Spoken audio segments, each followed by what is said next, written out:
Plaza de las Letras, un podcast literario. En efecto, la Plaza de las Letras, programa 8, esto es Plaza Radio. En la dirección técnica está Sofía Álvarez y yo soy Aitor Pilán de Miguel. Y conmigo en el estudio están, evidentemente, los únicos que no pueden faltar. Ella es Mamen Monsoriu. Buenas, encantada de estar aquí un programa más con vosotros. Y él es Javier Alandes. Yo voy a empezar con un casposo buenos días, buenas tardes, buenas noches. Fuera de aquí, hombre, por favor.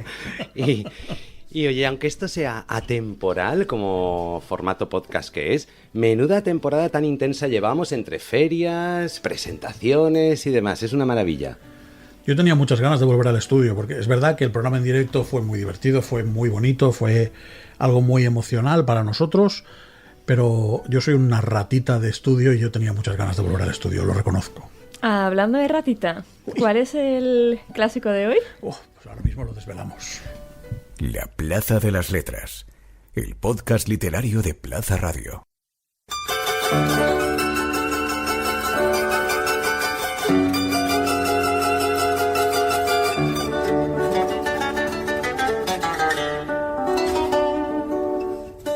El clásico recomendado.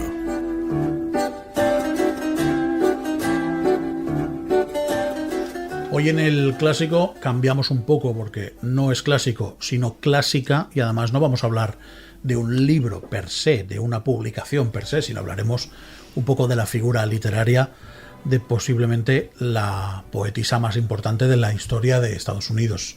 Ella es Emily Dickinson.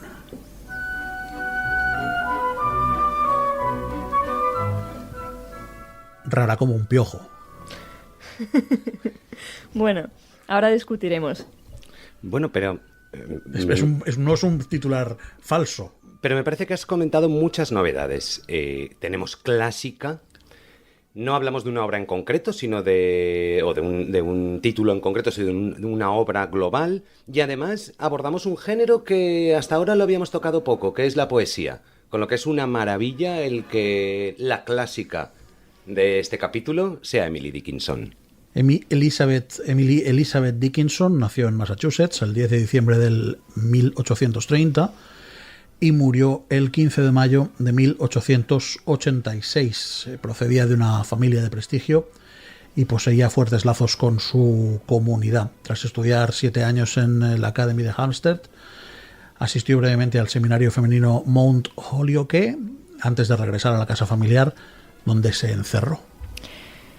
Si hay algo que me sorprende, que me ha sorprendido siempre de Emily Dickinson, es que el hilo de su obra poética no gira en torno al amor. Diría que, gira en su gran mayoría en torno a la muerte, en torno a la naturaleza, ¿no? Y un poco a la libertad, ¿no? A la libertad creativa, me refiero, no a la libertad de estar preso o no estar preso, sino a la libertad de poder crear lo que quiera, ¿no? Y eso la convierte justamente en un referente para todas las mujeres que escribimos. Pero además muy curioso porque una poeta que no salió a la vida, es decir, hablaba sobre la muerte, sobre la trascendencia, sobre la inmortalidad, sobre la naturaleza, pero sin haberlo a lo mejor pisado, y tenía ese talento como para hacerlo. Tiene un poco trampa porque se encerró en su casa de manera voluntaria, pero parece ser que las veces que le dejaba las llaves al ama de llaves volvía un poquito del revés. Lo daba todo. De hecho, dicen que Emily Dickinson no era una persona introvertida en absoluto, que ella se encerraba porque elegía estar encerrada, pero que cuando salía, salía.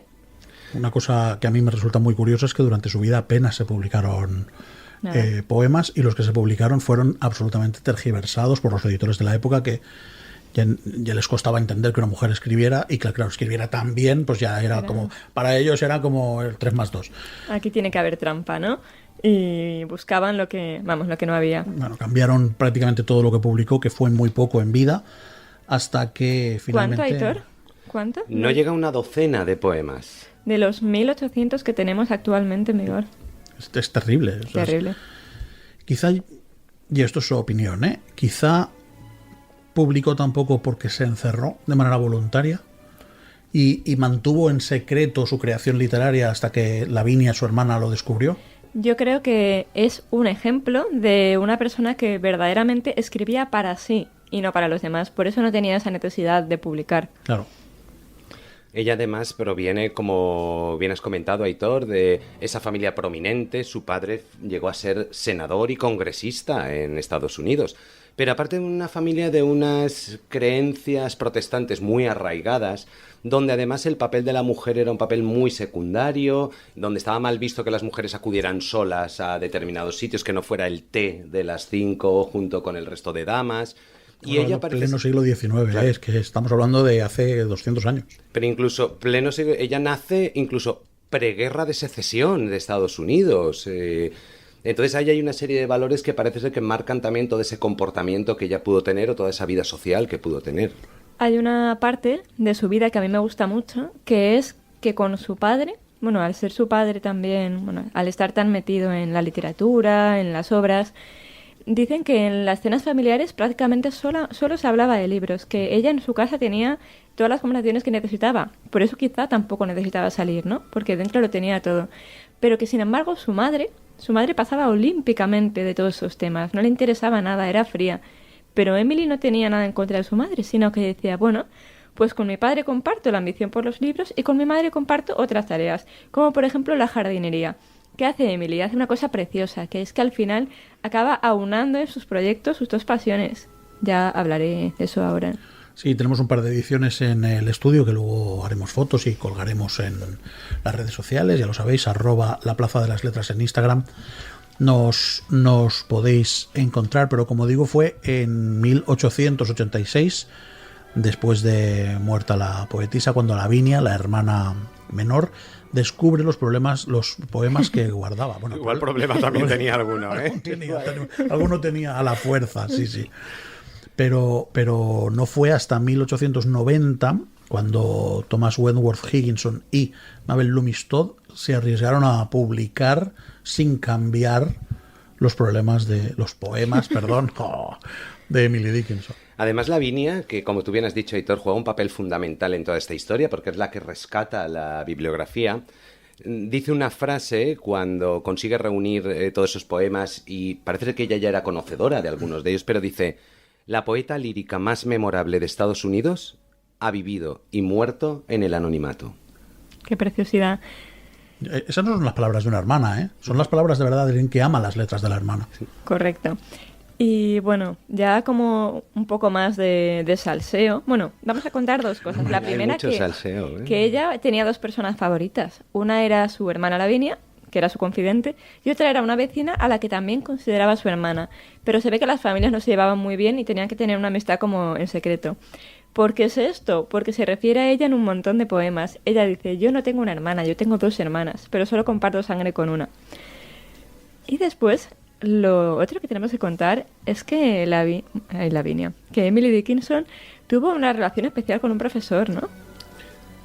Parece ser que sí. Aparte de ella, lo que le ocurre es que el socio de bufete de su padre tenía un bufete de abogados, el socio era primo de Ralph Waldo Emerson. Entonces parece ser que gracias a esa relación puede contactar con personas pues entendidas e influyentes en el mundo de la poesía. Y que además, que ese contacto que comienza siendo profesional, al tocar esas emociones, al tocar esa forma de escribir, también parece que acaba convirtiéndose en sentimental. Correcto. Cuando hablamos de la poesía de Dickinson, de Emily, evidentemente estamos hablando de una poesía que o te llega o no te llega, como el 100% de las obras artísticas, pero siempre tienen algo en común. Son líneas cortas, no tienen título, que esto es algo que a mí me parece fenomenal. Una innovadora. Efectivamente. Con rimas consonantes absolutamente imperfectas y unos signos de puntuación un poco alejados de lo convencional, ¿no? Otra de las facetas de Emily que más me gusta. Ella también es pionera en hacer lo que quiere con los signos de puntuación, que eso a día de hoy es algo que caracteriza a la poesía en toda su esencia. Pero como innovadora que era, los editores de la época no comprenden esa forma de escribir e incluso la denostan, esa forma de relatar. El clásico de no entendemos lo que es, cambiémoslo en nuestro beneficio. Uh-huh. Mamen, ¿nos vas a leer algo de Emily Dickinson? Por supuesto. Tiene un par de ediciones preciosas, de verdad, ¿eh? Yo reitero, son preciosas. Os voy a recomendar, bueno, cualquier cosa de Emily yo creo que merece la pena, pero yo tengo dos favoritas. Una está publicada por Libros del Zorro Rojo, está ilustrada por Lucila Viscione y traducida por María Negroni. Y se llama Emily Dickinson, la miniatura incandescente. Es una edición bilingüe, al igual que la gran mayoría de las ediciones de Emily que se publican.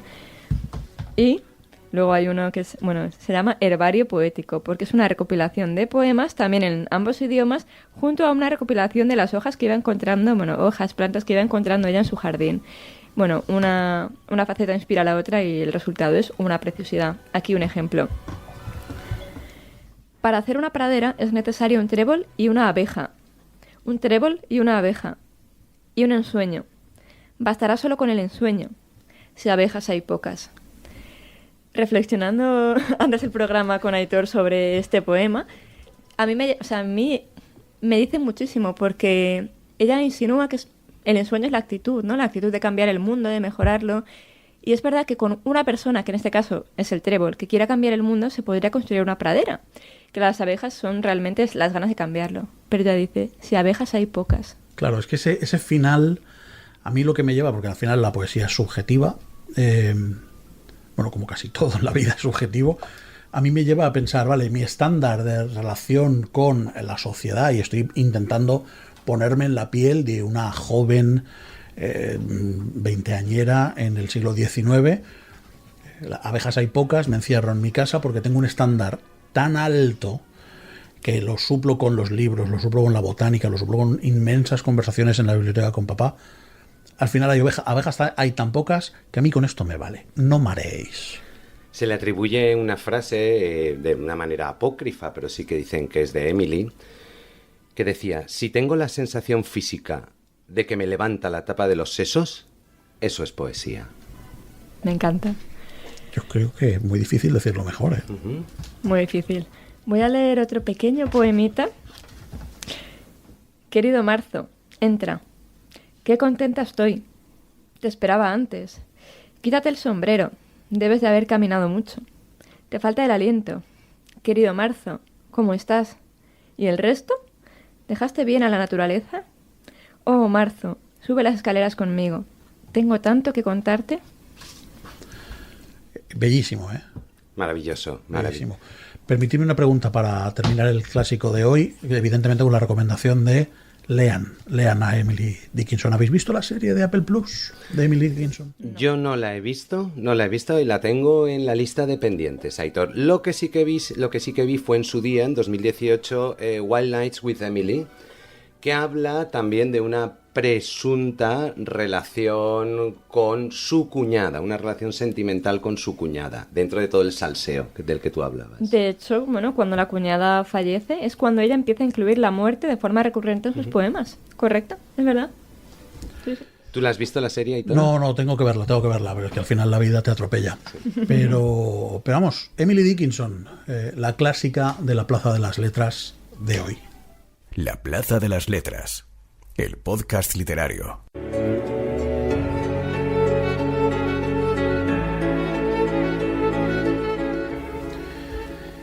Y después de Emily Dickinson, que nos ha dejado a todos un poco con la piel hipersensible, vamos con Cómo contar mejor, Javier Alandes, autor de Los Guardianes del Prado, que lo pueden encontrar en todas sus librerías. Porque aquí en este programa predicamos con el ejemplo. Y los tres integrantes del equipo además somos autores, estamos relacionados con el mundo del libro en varias formas y maneras y tratamos de predicar con el ejemplo. Hoy querría hablar sobre los diálogos en una novela. Los diálogos forman parte fundamental a la hora de escribir, a la hora de contar. Y me encuentro con que hay gente que tiene una habilidad natural para reflejar diálogos y otras personas que les cuesta un mundo. Y ni una cosa ni la otra. Es decir, los diálogos forman parte de la novela, forman parte de lo que escribimos y tenemos que saber qué papel tienen. Pero te levantan o te hunden una novela, ¿eh? Absolutamente, absolutamente. Pero es que los diálogos te levantan o te hunden cualquier obra, o sea, una película, una obra de teatro y una novela también. Incluso un café. Incluso un café. Fijaos además que nos encontramos con la peculiaridad de que cuando la gente que escribe guión o que escribe libreto teatral trabaja acción y diálogo, solo trabaja esas dos partes, mientras que las personas que escriben novela trabajan acción, diálogo y monólogo interior, descripción, etc. Los diálogos son una parte fundamental. Los diálogos hacen que los personajes entablen comunicación entre ellos, que interactúen. Son esos encuentros que se producen entre los personajes donde vamos a ver cómo es cada uno de ellos y qué es lo que llevan entre manos. ¿Qué tiene que llevar un buen diálogo? ¿Qué tiene que expresarnos? Al final el diálogo identifica al lector la forma de hablar de cada personaje. La voz propia, ¿no? Claro. De cada uno de ellos, y esa voz propia va a depender de la edad que tenga el personaje, la formación, sus circunstancias, un montón de cosas. No todos los personajes hablan igual, igual que no todas las personas hablamos igual. Esos diálogos tienen que aportar avance a la historia. Los lectores no pueden sentir que hay diálogos vacíos, diálogos que no tienen nada que ver. No pueden haber diálogos de ascensor en una novela. Esos diálogos que todos tenemos cuando subimos al ascensor y nos encontramos a nuestra vecina. Bueno, ¿eh? Es el tema estrella, el tiempo. Vaya lunes. Además, tienen que clarificar las relaciones que existen entre los personajes. Hay diálogos amables, hay diálogos muy duros, ¿verdad, Mamen? Y ¿verdad? Dependiendo de cómo sea cada diálogo, clarificará la relación que tienen los personajes que están participando. Y además esos diálogos, aparte de que tienen que aportar avance a la historia, no pueden romper el ritmo de la narración. Su longitud, la longitud de las intervenciones, tiene que ser la adecuada para no romper el ritmo. Todo esto es teórico y todo en la teoría funciona muy bien. La práctica es lo que es complicado de llevar a cabo. Hablabas, antes de que sigas, disculpa, hablabas de la voz propia de cada personaje. ¿No te parece que con las acotaciones en diálogo también se le da una voz propia a cada personaje? Absolutamente, absolutamente. ¿Que no es lo mismo rascarse la barbilla que tirar el vaso de agua? Mira, el tema de las acotaciones es fundamental a la hora de escribir. Las acotaciones, recordemos que son esas pequeñas frases que insertamos tras la intervención de un diálogo. Hace frío hoy, dijo Margarita. Dijo Margarita es la acotación. Es muy común, sobre todo en personas que estamos empezando a escribir o personas que están empezando a escribir, que las acotaciones sean verbos derivados de decir, dijo, explicó, etc.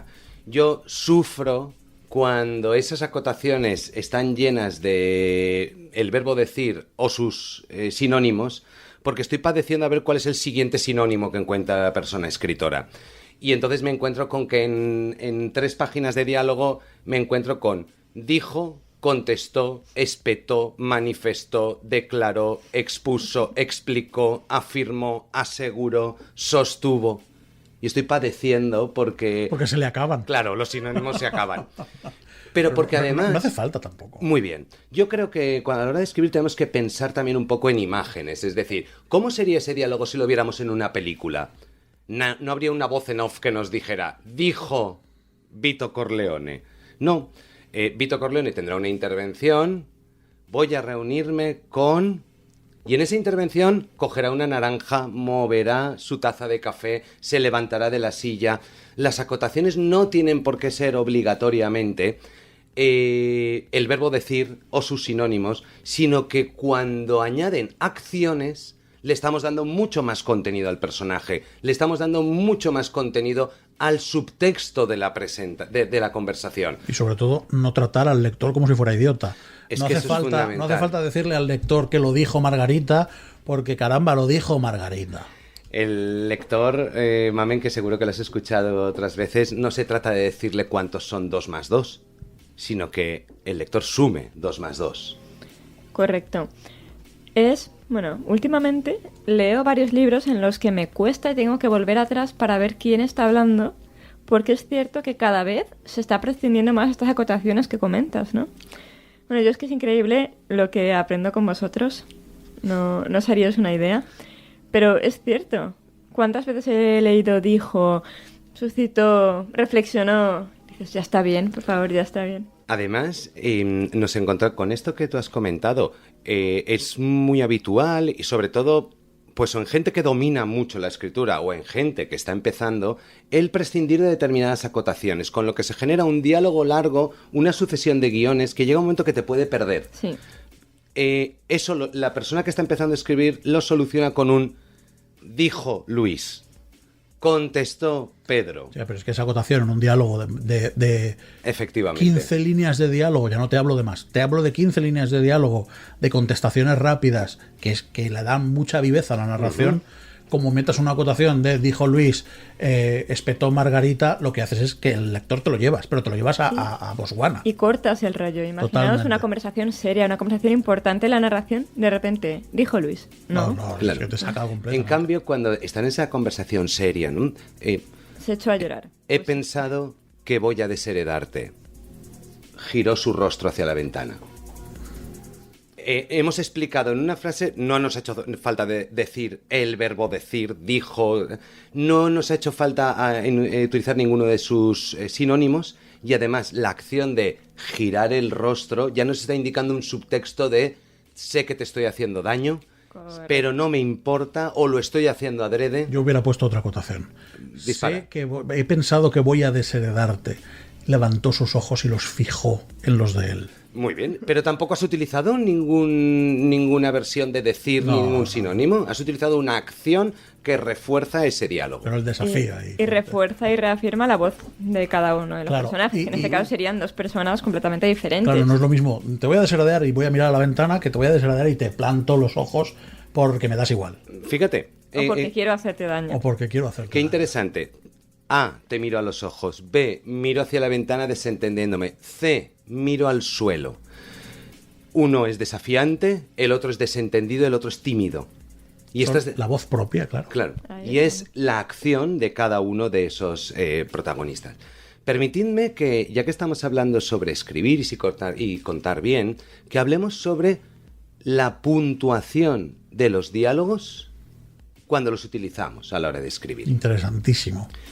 Evidentemente, cada intervención de un personaje comenzará con ese guión conversacional. Ojo, los que utilizamos ordenador, el guión conversacional no es el signo menos de la resta, como me pasó a mí. No. Como me pasó a mí en mi primera novela. El guión conversacional es un guión largo. Cuando ha intervenido el personaje y ha dicho su frase, te voy a desheredar. Dependiendo si la acotación tiene que ver con un verbo relacionado con el habla, la puntuación será una u otra. Por ejemplo, te voy a desheredar, dijo Aitor. Ese te voy a desheredar, dijo Aitor, será guión conversacional. Te voy a desheredar, guión conversacional, dijo Aitor. En cambio, si cogiéramos otra de las opciones que Aitor ha dicho, te voy a desheredar, le miró directamente a los ojos. Ahí ya no estamos utilizando el verbo hablar, el verbo decir o un sinónimo. Por lo tanto es guión conversacional, te voy a desheredar, punto. Guión conversacional, le miró directamente a los ojos. Hay un punto y, por supuesto, la acotación comenzará en mayúscula dependiendo si estamos utilizando el verbo hablar y sinónimos o estamos utilizando otras acciones. Y eso es algo que veo muy habitualmente, sobre todo en primeras novelas. Hay que pasar por la mano de un corrector ortotipográfico porque nadie se puede saber la gramática como Dios manda. Y con vuestro permiso, para terminar la sección de diálogos, me gustaría leeros un pequeño diálogo, un pequeño extracto de Los Guardianes del Prado, pero donde ponemos en ¿De práctica... quién es ese libro? ¿Los Guardianes del Prado? Me suena. Un chico que está empezando. Yo te he dejado solo ahí. donde demostramos todo esto que hemos dicho. Rico. Santurce cerró la carpeta que estaba leyendo y miró al espejo para encontrarse con los ojos de su chofer. ¿A qué le tienes miedo? Rico apartó la vista del espejo mientras reflexionaba en silencio. Señor Santurce, creo que a nada, dijo tras unos segundos. No te he preguntado si le tienes miedo a algo. Te he preguntado a qué le tienes miedo. Todos tenemos algún temor, aunque esté oculto en nuestro interior. No sé. Rico rebuscó en su memoria. Las ratas. ¿Ratas? Una noche, cuando era pequeño, entró una en casa, grande como un conejo, de pelo gris largo y grasoso, una cola enroscada y fuerte que se oía golpear con los cacharros de cocina de mi madre. Mi padre la pilló arrastrando la barra de pan que teníamos para comer al día siguiente, y cogió el atizador del fuego para matarla. El chofer se quedó en silencio unos segundos. Aquel animal daba unos chillidos que se te metían en los oídos. Se puso a 2 patas para defender su comida y saltaba para morder a mi padre. ¿Y qué pasó? Ganó la rata. Bueno, pues así es todo el libro, ¿eh? O sea, quiero decir, son 540 páginas, creo, pero que se os hacen rapidísimas, ya lo veréis. Gracias, a ver, como siempre, es un placer tenerte apuntando cosas que siempre nos hacen mejores. Pues el placer ha sido mío y que sirva para que todos contemos mejor. Lo dicho, un placer aprender contigo.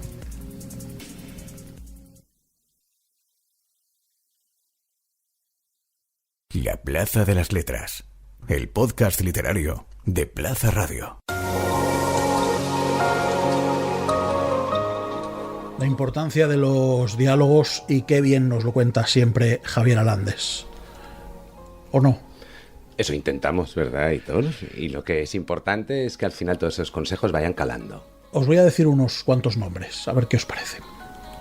James Ellroy, J.D. Baker, Miriam y Medio, Dolores Redondo, Nagore Suárez, Bárbara Blasco, Lorenzo Silva, Santiago Díaz, Virginia Feito, César Pérez Gellida, Carlos Zanón.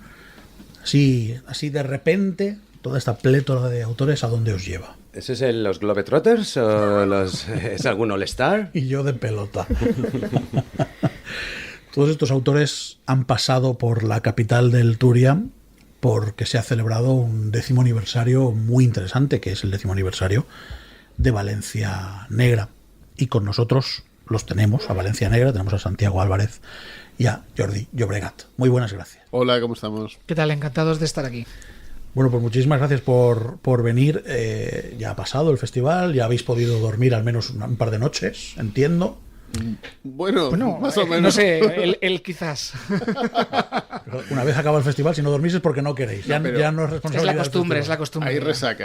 Sí. Hoy he vuelto a soñar con Connolly, con otros autores que si perdían un tren. He estado todo el festival así, con cosas de este tipo soñando, o sea que no había forma de salirse de la rueda. ¿Cómo de especial es un 10º aniversario de algo que empieza siendo tan chiquitito, tan manufacturado y sin embargo acaba siendo un festivalón?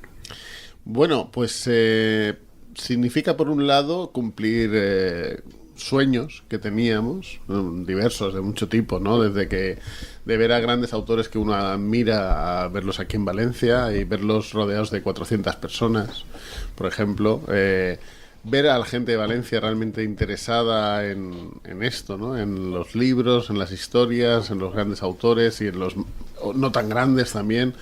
Ver disfrutar a la gente, ver que quieren esto, porque al final te das cuenta que si haces 10 años de festival es porque la gente quiere que haya un Valencia Negra, ¿no? Si no fuera por la gente, por el público, nosotros no estaríamos. Sí, es eso, ¿no?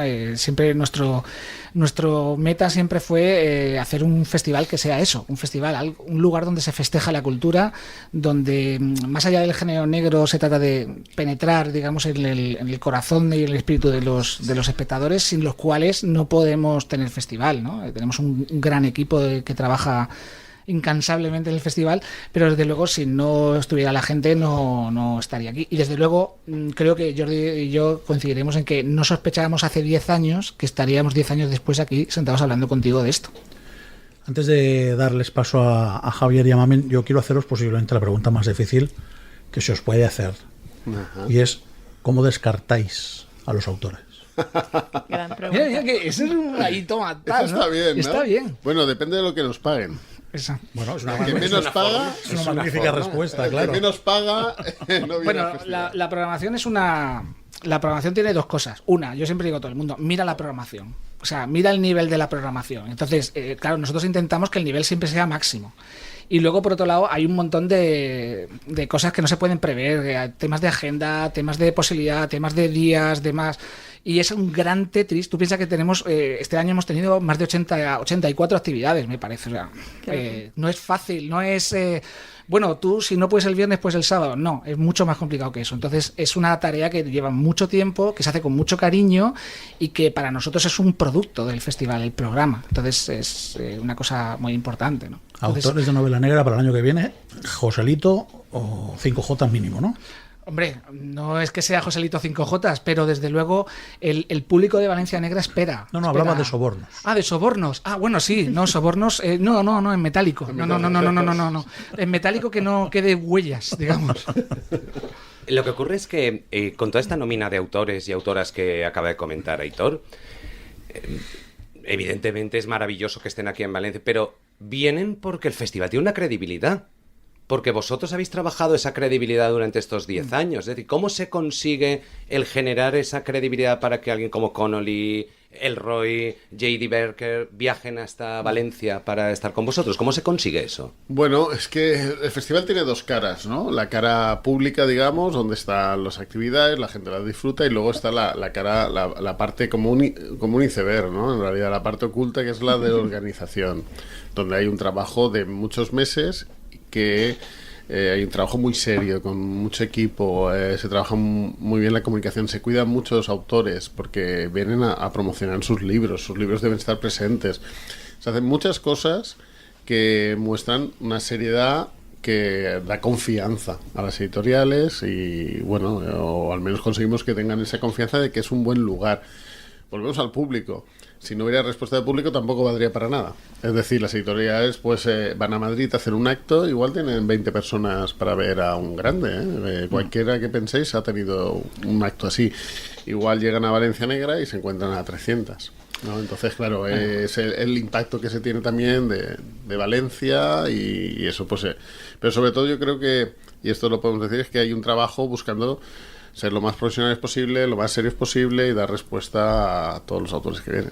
Esto es un win-win, además, absoluto. O sea, tiene que ser un win para el público, tiene que ser un win para las editoriales, para los autores, que no se sienten perdidos, se sienten parte de algo que quieren estar y luego evidentemente hay un trabajo detrás. Entonces, yo creo que esa es la idea, ¿no? Siempre, de pensar en todos y en todo. Parece fácil de decirlo así, pero que requiere mucha atención, por decirlo así, ¿no?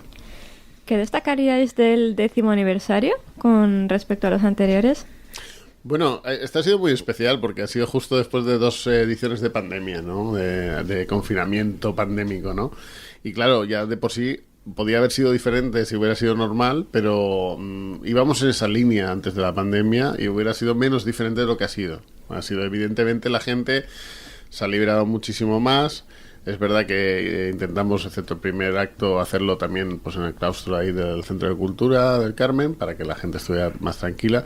Pero lo veías en la gente, sentir que era vida normal. Eso ha hecho que sea significativamente diferente. Todos nos acordaremos de eso, de este 10º aniversario, porque como el principio era normalidad, ¿no? O más o menos esta normalidad, claro, que tenemos. Y luego está la presencia de autores internacionales, que es diferencial, y que no solamente vienen autores extranjeros, que a veces los autores extranjeros no tienen por qué ser mejores que los españoles, pero es que han venido estrellas internacionales. Claudia Piñeiro, James Elroy, John Connolly, J.D. Barker. O sea, son gente que en cualquier festival serían estrellas. Ya han estado los 4 a la vez. Y luego mira, hay otra cosa que es para nosotros muy importante y significativa, que es volver a recuperar el tema de las firmas pata negra, esto que hacemos en la Casa del Libro, al aire libre, dando vino, dando jamón.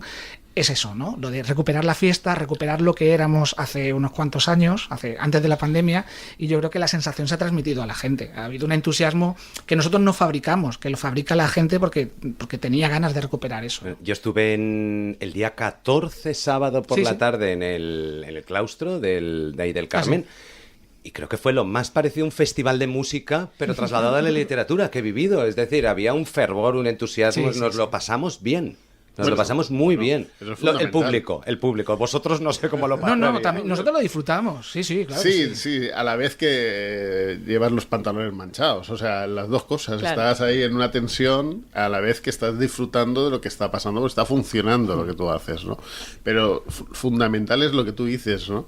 Nosotros cada acto que se hace en Valencia Negra, la gente lo debe pasar bien. Son actos que son shows, son actos para que la gente disfrute, no para presentar un libro o que la gente se duerma en la silla. No, es al contrario. Intentamos que todo acto aquel tenga un atractivo por sí mismo y que vas a ver un espectáculo. Y yo creo que nos sentimos privilegiados haciéndolo. O sea, y eso lo transmitimos. Queremos que los invitados se sientan privilegiados por estar ahí, que los espectadores se sienten. Y nosotros también. Si fuéramos todo el día con la cara mustia de que estamos aquí agobiados y que lo estamos pasando mal, de alguna manera eso se transmitiría, pero entiendo que conseguimos que no. Entonces, digamos, funciona eso bastante bien. Y de esta edición, ¿qué acto os gustaría destacar especialmente? Ese que digáis... Me lo he pasado bien en todos, pero este fue... Hombre, yo creo que hay un acto especialmente emocionante, porque no solamente que es una estrella internacional, sino que es una estrella internacional que quiso hacer una charla, bueno, tú estuviste, Javier, que quiso hacer la charla en castellano, y que eso rompe unas fronteras, ¿no? Estoy hablando de Sean Connolly, que bueno, ese día maravilloso, que además con la banda de jazz y bueno, todo esto, yo creo que es algo emocionante. O sea, he recibido mensajes de estos de, oye, gracias. O sea, no te tengo que decir más que no nos tienen que dar las gracias a nosotros, pero entendemos eso, entendemos esa sensación de decir, oye, he vivido algo que creía que no iba a vivir. No solamente he estado con uno de mis autores favoritos, sino que además es que me ha hablado en mi idioma, con lo cual lo entiendo y ahí se establece una conexión y además incluso me he acercado a él, me ha firmado el libro y además es que John, pues como es, pues a todo el que le firmaba el libro le daba una bolsa, 2 discos, un pin de yo que sé qué y le faltaba invitarle a cerveza. O sea, evidentemente en este caso Connolly porque tenía la posibilidad de hablar en castellano, pero por ejemplo con J.D. Barker teníais un traductor fantástico en una cabina haciendo la traducción simultánea, habían equipamiento de traducción simultánea para todos los asistentes, o sea, la organización fue bestial desde el punto de vista del público, impoluta, pero vosotros sabréis todo lo que hay ahí detrás. Bueno, el dinero que cuesta, sobre todo. Sí, bueno, a ver, es que está para eso. O sea, tú no puedes traer a J.D. Baker y que la gente no pueda entenderlo o que él no entienda la conversación. O sea, quiero decir, esto forma parte de lo básico que hay que hacer para hacer un buen festival. Y de que obviamente allí estaba su responsable de prensa internacional, claro. Estaba el responsable de prensa de Planeta, y están viendo cómo se hacen las cosas, pero sobre todo también es que la gente pudo disfrutar de él. Entonces, bajo ese prisma se hace todo. Claro, es que hay una segunda parte que no se ve o no se piensa, que es eso, los responsables de las editoriales y los propios autores que son estrellas dan el feedback a la editorial, oye, Valencia es un sitio que mola porque mira lo que hacen. Entonces, claro, eso provoca que el año que viene que sea más fácil todavía traer a fulano, a mengana. Entonces, claro, es algo que es muy positivo para la ciudad, no para Valencia Negra. Y yo creo que nosotros es que asumimos con naturalidad que la exigencia es máxima. ¿Vale? Pero no sentimos que estemos haciendo nada, creemos que lo mínimo es exigencia máxima, por decirlo así. Entonces, bueno, ¿no? Sí, lo asumimos así. Así nos van con el pelo. Bueno, exacto, teníamos unas melenazas antes. Cuando habláis de fulano y de mengana, si tuviéramos ahora mismo, finales de mayo, esto creo que se emite el 6 de junio en podcast, un desideratum para el año que viene. No, eso te invito a hacer el desideratum. Nosotros tenemos nuestra quiniela. Piensa en cualquier gran autor que estará ahí. Os pregunto, ¿vosotros qué os gusta? Daros cuenta que invitamos a Stephen King en un momento dado. Claro. O sea, nosotros invitamos a quien quiera. O sea, todos.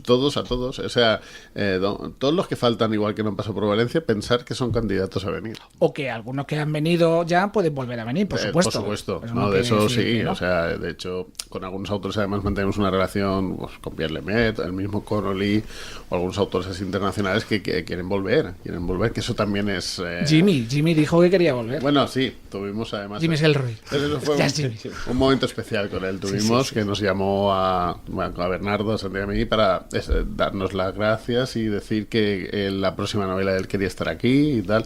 Lo cual, que Roy te diga esto, pues está muy bien. Está muy bien para nosotros, para Valencia, sobre todo. Cuando habla de Bernardo, permitidme un apunte, chicos, para los oyentes. Cuando habla de Bernardo, se refiere a Bernardo Carrión, que es el director de comunicación del festival, y una pata fundamental en Amundsen, que para vosotros entiendo que es el Santo Grial. Bueno, el Santo Grial.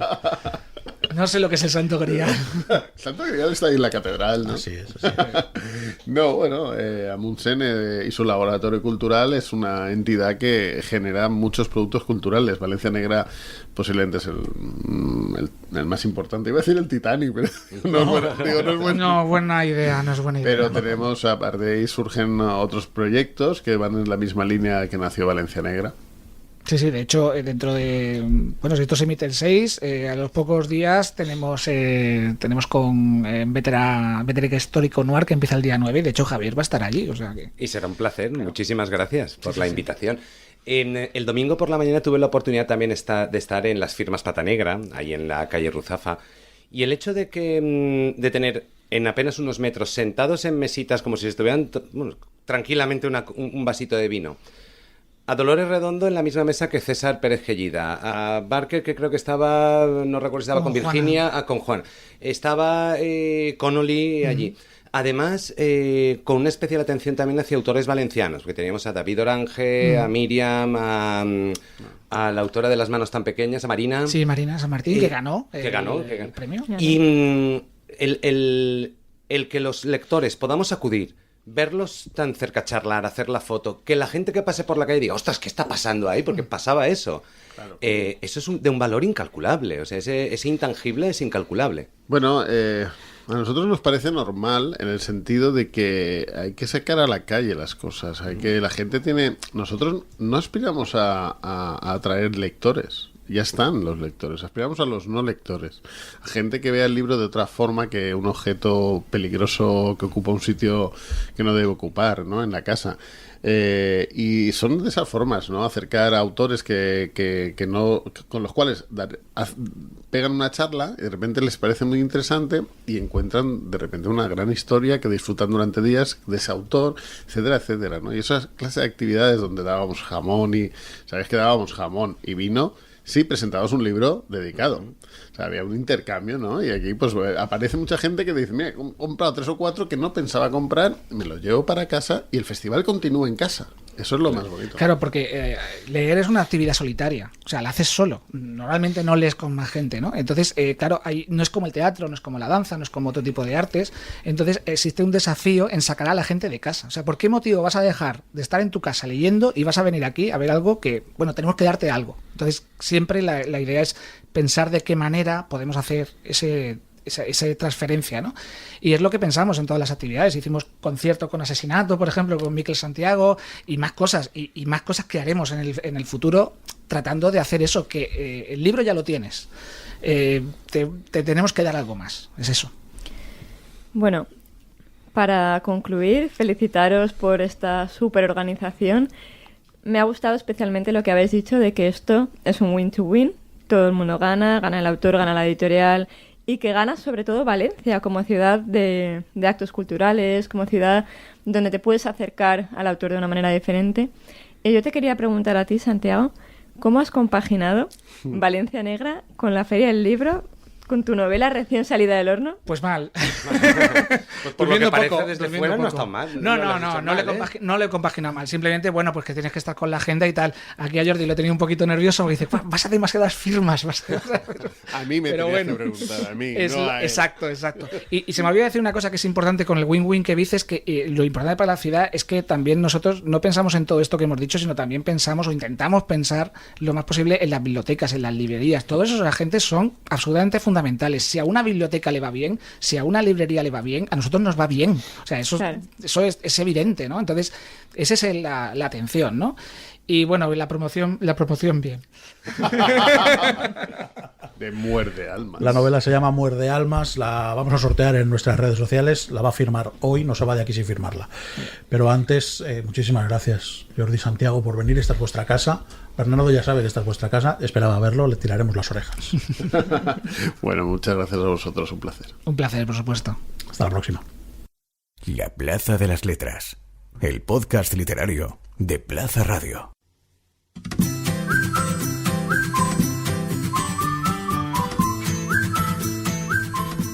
Y estamos llegando al final, pero no podemos finalizar sin pasar por nuestra particular librera, que nos pone siempre de buen humor. Hoy he elegido un libro que a lo mejor no nos pone de buen humor, porque es un libro profundo y serio.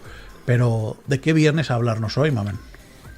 Antes que nada, esta mañana estaba reflexionando sobre que cuando yo empecé el programa y me tenía que encargar de la parte de la reseña, me propuse que cada libro que escogiese sería un libro especial. ¿Es fácil que un libro sea bueno? ¿Fácil? No. Es posible y probable que un libro sea bueno. Pero ¿qué hace a un libro especial? El momento en el que te lo lees, yo creo. Buenísima respuesta. Que algo de él se quede en nuestra memoria. Para mí un libro especial es un libro que cuando me lo leo, quiero abrazarlo, quiero meterlo bajo de la almohada, ¿no? Para que ningún mal movimiento lo arroje al suelo. Un libro que me hace recordarlo y protegerlo, sobre todo. Yo, justamente estas últimas semanas, he leído demasiado. Y he leído muchos libros buenos, por lo que esta semana, ya lo sabéis, me ha costado muchísimo elegir el libro. No os lo va a decir, pero literalmente hace un par de días hablábamos Mamen y yo, y me decía, es que llevo 10 días leyéndome un libro al día. Una barbaridad. Y lo decía ruborizada un poco. Caramba, un libro al día. En cualquier caso, Mamen, después de todo lo difícil que lo has tenido, ¿qué has elegido hoy? He elegido Umbilical, de Andrés Neumann, escritor argentino afincado en Granada. Andrés Neumann, bueno, él ha publicado en total 8 poemarios que además están recogidos en una antología, están antologados en, si no recuerdo mal, es La Bella Varsovia, luego os lo diré seguro. Se llama Casas Fugaces, el que recoge todos. Pero también ha escrito novelas, de hecho es especialmente conocido por sus novelas, ha escrito cuentos, un poco de todo. Y este libro llegó a mis manos con un poco de rechazo, mira, no os voy a engañar. Porque como se publican cosas tan raras últimamente, yo leí la contraportada, que no me parece acertada demasiado, y leí, es el proceso de gestación de un padre, contado por el padre. Y dije, ¿qué es esto? Huele rancio. Claro. Huele rancio, Huele absolutamente. rancio desde lejos. Las sinopsis de contraportada son un género en sí mismo. Dijo él, mirando su cuaderno. Son un género en sí mismo. Pero la curiosidad me pudo y abrí el libro. Abrí el libro y bueno, ya no lo solté, claro. Este libro se publicó el pasado 5 de mayo, durante la Feria del Libro de Valencia. Podéis imaginar que no tenía demasiadas horas para leer, tampoco para dormir, pero para leer especialmente no. Y este libro no lo pude soltar hasta que lo terminé. Doy fe. Es el proceso, es la historia de... Tiene 3 partes, son 100 relatos, es un relato además lírico, está escrito en verso, en poesía, y está compuesto por 3 partes. Una corresponde a la parte del embarazo, de la gestación, otra al alumbramiento, al parto, y la última al inicio de la paternidad. No sabría decir cuál de las 3 partes es más bonita y más acertada, porque además, al tenerlo tan reciente, me ha llegado especialmente. En la primera parte, el autor... Pero contado desde la perspectiva del contado padre. desde el punto de vista del padre. Me olvido de lo más importante. Qué interesante. Que es un tema que parece que solamente puede ser contado por la madre, ¿no? Y nada más lejos de la realidad. Además, lo cuenta desde el punto de vista del padre, pero, por ejemplo, en la parte del embarazo hay un amor a la madre, hay un respeto, hay un saber que nunca va a sentir lo que siente la madre, pero aún así siente otras cosas, que me parece deslumbrante. Voy a leeros un trocito de cada una de las 3 partes para que juzguéis por vosotros mismos la maravilla que tenemos aquí. Bueno, he de decir también que está publicado por Alfaguara. De hecho, este autor ha ganado varios premios, entre ellos el premio de la crítica valenciana y el premio Alfaguara, hace 3 años. El trocito que corresponde a la parte del embarazo dice así: preparen sus pieles para que se pongan de gallina. Tu madre está dormida. Ciclista nocturno, tú mantienes en marcha la máquina del sueño y tus pies pedalean su inconsciente. Mientras doblas la curva de las horas, poso una mano en tus revoluciones e inventamos un modo de dormirnos riendo. Hace falta descaro para no haber nacido y dirigir la noche. Wow. Ese momento, ¿no?, en el que la madre está durmiendo y el padre toca la barriga y siente ya esa conexión. De hecho, en el libro habla muchísimo de la frontera que lo separa de la vida, la frontera que lo separa de sí, que es la piel, ¿no? La piel, claro. La barriga de la madre. Una preciosidad. El parto es la parte que por supuesto más me impresionó y he escogido este fragmento. Cuando nació tu madre, la ciudad entró en trance de seísmos. No hubo otros tan fuertes hasta hoy, cuando es el turno de tu cabecita. Tu cabeza, acercándose a esta orilla que tiembla. Los temblores del cuerpo que te está despidiendo y recibiendo. Este cuerpo terrestre que se abre. Las grietas de la luz. La sangre que descose los límites del suelo. Qué respeto, ¿eh? Qué respeto. Qué respeto a la mamá y al nene. Eso es lo que más me gustó. Qué respeto, Ese respeto sí, sí. que percibí. Y por último, bueno, la parte que corresponde a la paternidad, creo que me hizo llorar en cada una de sus páginas porque ha elegido a la perfección todas las primeras veces.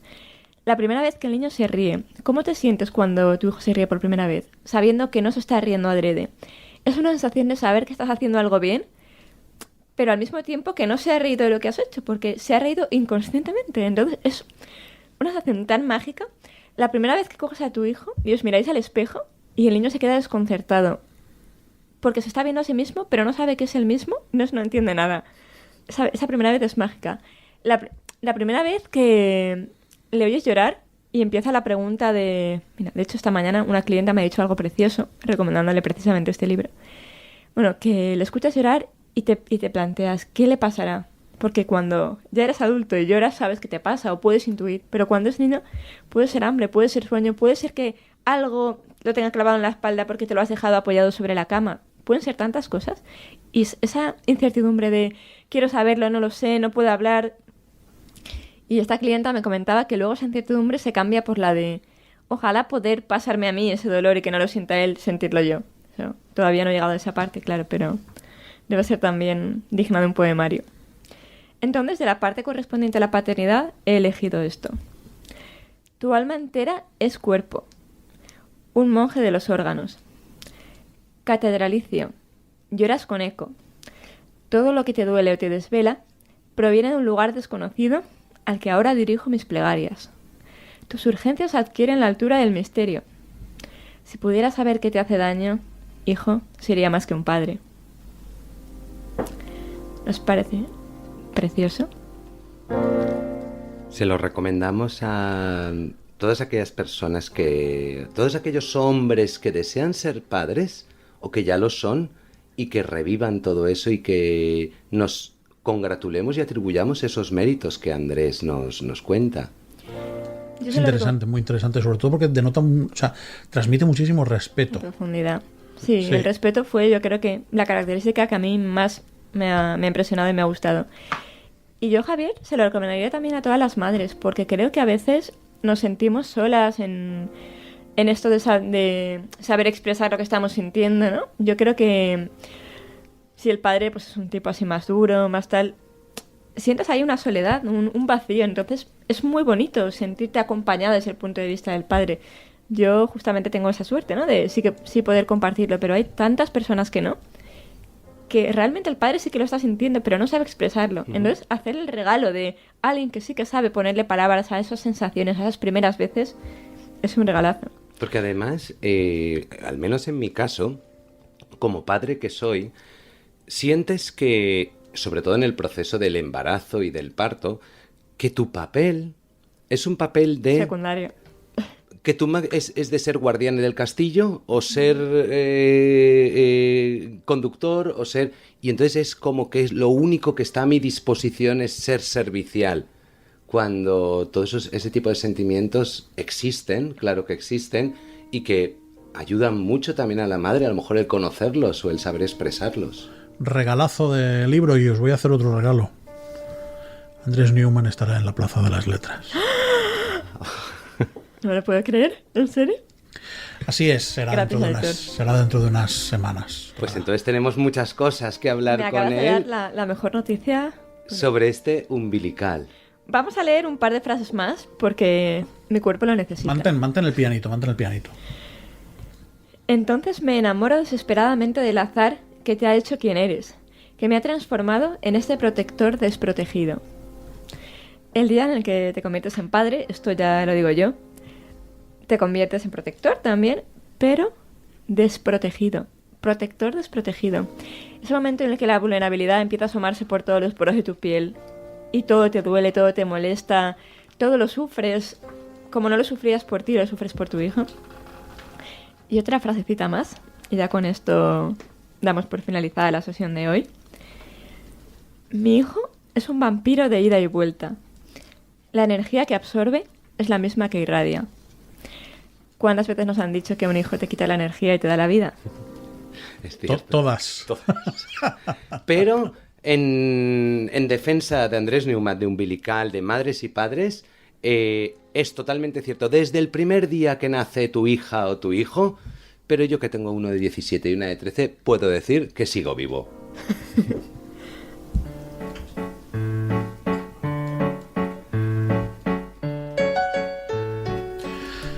Vaya final. Hemos empezado con Dickinson y hemos acabado con Newman. Se ha cerrado un círculo virtuoso del respeto y de la belleza creativa en la Plaza de las Letras de hoy. Qué bonito final. Javier Alandes, sigue con tu viaje de éxito. Aitor, mamen, creo que hoy nos lo hemos pasado fenomenal en este programa y en la medida que nosotros nos lo pasemos bien, los oyentes se lo pasan bien. Nada que decir. Correcto. Eso es así. A ver, muchísimas gracias. Es algo que ha recordado también Santiago, que si el organizador, si el que habla, si el que expone está feliz, el que lo escucha está feliz. Eso vale para todo en la vida, mamen. Gracias, Javier, gracias. Gracias a vosotros. Gracias, Aitor. En la dirección técnica ha estado Sofía Álvarez, yo he sido Aitor Pilán de Miguel. Esto es la Plaza de las Letras. Volvemos, como siempre, en todas las plataformas. Esto es un podcast literario de Plaza Radio.